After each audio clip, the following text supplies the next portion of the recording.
because taking it back to when I was in primary school, I was supposed to have went to play for School of Excellence, Transnet School of Excellence, and that didn't happen. And I remember when that move didn't happen, when I was supposed to come to move in Joburg and go to play for School of Excellence. When I planned and thinking that the following year I'm gonna be in School of Excellence, I wanna live in Joburg, and all the dilemma and the hype that I had that I'm going to be in School of Excellence, and that didn't happen. I had a lot of disappointment. I was shattered. I felt like, what's the use? I think this talent or this sport, I'm not gonna, excel in it. I think I need to focus on other stuff. Yeah. So fast forward going to what I was saying. After OI Celtics, I think I was 15 or 16. I started playing for a team called the Khakhabi Youngstars. The Khakhabi was a Vodacom team. It was one of the best teams that we had that time in Joburg. They were playing Vodacom League that time.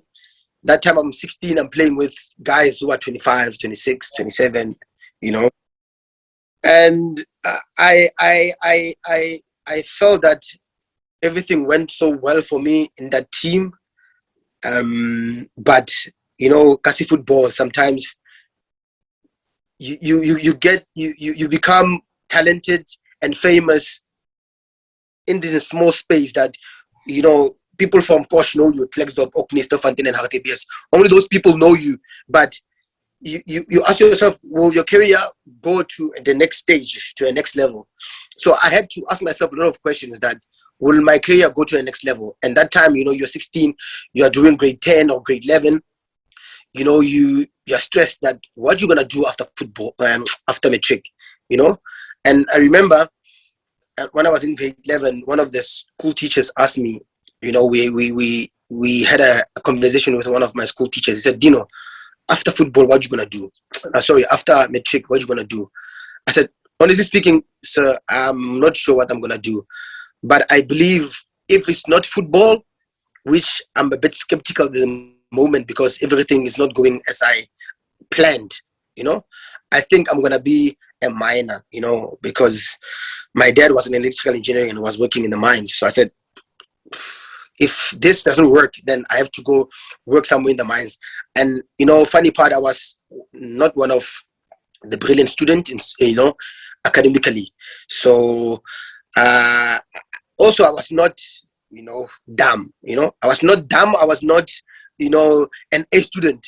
I was just in between, But I knew that I didn't want to waste my parents' finances to be, putting them under pressure that I want to go to school or I want to go to these colleges in Joburg, paying for an apartment, whereas I'm going to be, swallowed by the life of Joburg. So I said, it's either my life after matric, it's football, or I'm going to work. And that's it. I had that vision and mentality, and I had to put that into action. Yeah. So grade 11, finished, grade 11 passed, went to matric. I remember after my prep, I think after my prep, we were going close to the September holidays. So my mom went to church. I remember my mom went to church and, she woke me up. She said, hey, when I come back to church, please clean the pots and, do the, daily chores that I'm supposed to do as a kid. So I did that. I woke up, I did that. And I remember I took the garbage outside I took out the garbage outside to the dustbin. So, in Klerksdorp, in Joburg, we have our daily, a newspaper called Lenzwe. I think you know about it. Yeah. So I used to make, a plastic ball, the pampir and stuff, So I saw Lenzwe, I said, maybe Lenzwe Friday, maybe my mom, way bony and something like that. Yeah. So I took Lenzwe. When I was busy, folding all the, pages of Lenzwe and plastic. Then a big head knew that in my mind that. Brother, so I lost you a bit. Can you hear me? Yes, I can hear you. Sorry, I just... Can you hear me? Yes. So sorry about that. So from the time I started the trials until they finish. Yeah. So the timeline on the trials, it took me about 3 months to complete everything.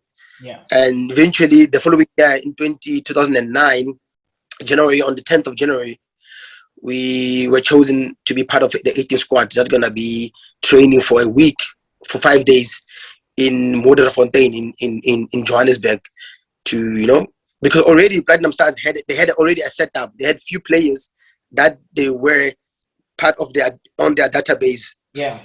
From the previous players, you know. So they had about 8 or 9 players who were already in the academy. So they just wanted to, you know, scout players to put them and add them from whatever they had in that particular moment. Yeah. So Platinum Stars was bought by Bafokeng, you know, that year, 2009. So the goal and the mission behind Bafokeng was to scout players around Northwest. Yeah. So they did that. So they went to Mafikeng, Itusseng, they went to Rustenburg, they went to Klerksdorp, they went to Lichtenburg is Itusseng. They went to Makwasi, if I'm not mistaken. Yeah. So you can ask yourself, all those cities that Platinum Stars traveled holding trials, which their first stop was Klerksdorp. So from Klerksdorp, we went to those cities. So I had to prove myself each and every city until we got to Joburg. Yeah. Understand? So when we go to Joburg, you also I had another 5 days to prove myself. Now, when you have 5 days, it's not like those other past 3 months that you went through. Now you've been, you know, mixed with all those players who belong to Platinum Stars Academy. Yeah. So you had to train with them, you know, do everything with those players. So it was quite challenging because, first of all, I didn't have where to sleep in Joburg. I didn't have a family or an extended family or any relatives in Joburg.